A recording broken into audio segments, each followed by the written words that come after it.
Hello guys, welcome back to my YouTube channel uh tutorial. और आज के video में हम लोग नॉन होमोजेनियस लीनियर इक्वेशन के केस को हैंडल करेंगे। ऑलरेडी हम लोग नो सॉल्यूशन का केस हैंडल कर चुके हैं, यूनिक सॉल्यूशन का केस हैंडल कर चुके हैं। आज हम लोग इनफाइनाइट नंबर ऑफ सॉल्यूशन का केस हैंडल करेंगे। तो इनफाइनाइट नंबर ऑफ सॉल्यूशन क्या होता है? जब हमारा रैंक ऑफ कोफिशिएंट और rank of augmented matrix less than होती है नंबर ऑफ अननोन्स के, उसे कहते हैं इनफाइनाइट नंबर ऑफ सॉल्यूशन। सो मैं क्वेश्चन सॉल्व करूँगी और उसी के हेल्प से मैं समझा दूँगी ये क्या होता है। So let's go. आज के क्वेश्चन में मैंने कुछ अननोन डिजिट ली है, जैसे लैम्डा हो गया, म्यू हो गया। तो आज हम लोग इसकी हेल्प से हैंडल करेंगे केस कि इनफाइनाइट नंबर ऑफ सॉल्यूशन कैसे हो सकता है। तो पहले तो वही करेंगे, मैट्रिक्स बनाएंगे। तो ऑगमेंटेड मैट्रिक्स बनाएंगे। ऑगमेंटेड मैट्रिक्स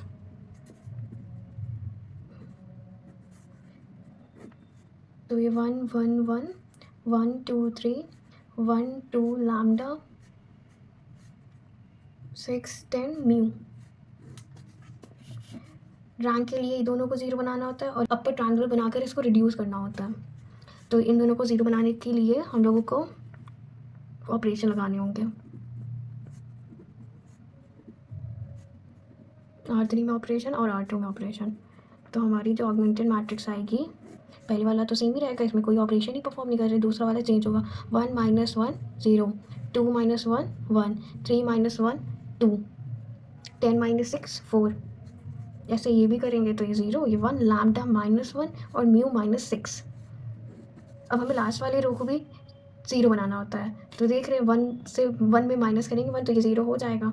तो फिर से एक ऑपरेशन लगाएंगे।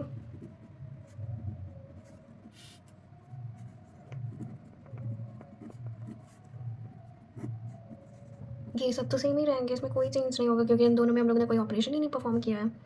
चेंज ये होगा थर्ड वाला। तो ये तो 0 था, ये भी 0 हो जाएगा। ये लैम्डा -3 होगा और ये म्यू -10 हो जाएगा।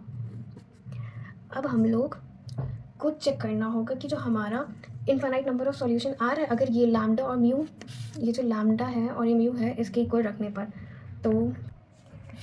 तो हम लोगों को याद करना पड़ेगा कंडीशन क्या होती थी। तो इनफाइनाइट नंबर ऑफ सॉल्यूशन,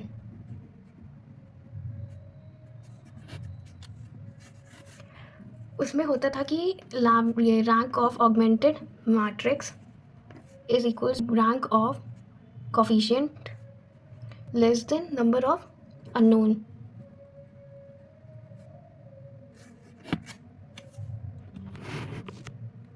तो ये हमारी कंडीशन होती थी।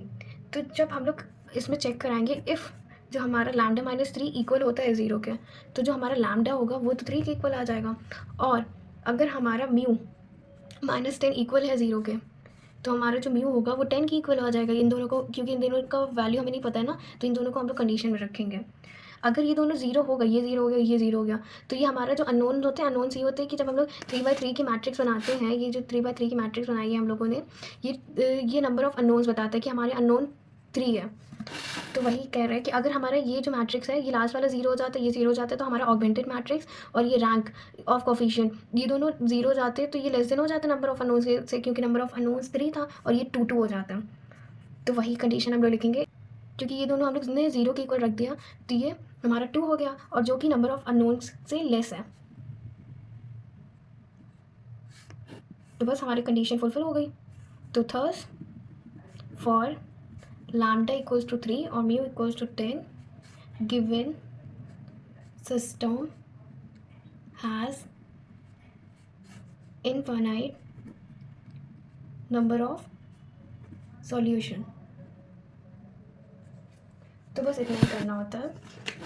तो देखो, पहले हम लोग को ऑगमेंटेड मैट्रिक्स बनानी थी, उसमें हमें बता दिया था कि हमें infinite number of solution handle करना है। तो उसके लिए हम लोगों को सोचना पड़ेगा कि क्या होता था। तो उसमें हमें पता था कि ये अगर ये दोनों लेस देन होंगे नंबर ऑफ अननोन्स के, तभी वो इनफाइनाइट नंबर ऑफ सॉल्यूशन देगा। तो हम लोगों ने इसको 0 के इक्वल रखा। तो वही हम लोगों ने कंडीशन लिखी लास्ट में कि अगर हमारा लैम्डा 3 के इक्वल हो जाए, तो 3 - 3 0 हो जाएगा, और हमारा जो म्यू है वो 10 के इक्वल हो जाए, तो 10 - 10 0 हो जाएगा। अगर ये दोनों 0 हो गए तो वो less than number of unknowns हो जाएंगे, तो वो हमारा कंडीशन ट्रू हो जाएगा, जिससे इनफिनाइट नंबर ऑफ सॉल्यूशन मिल जाएगा।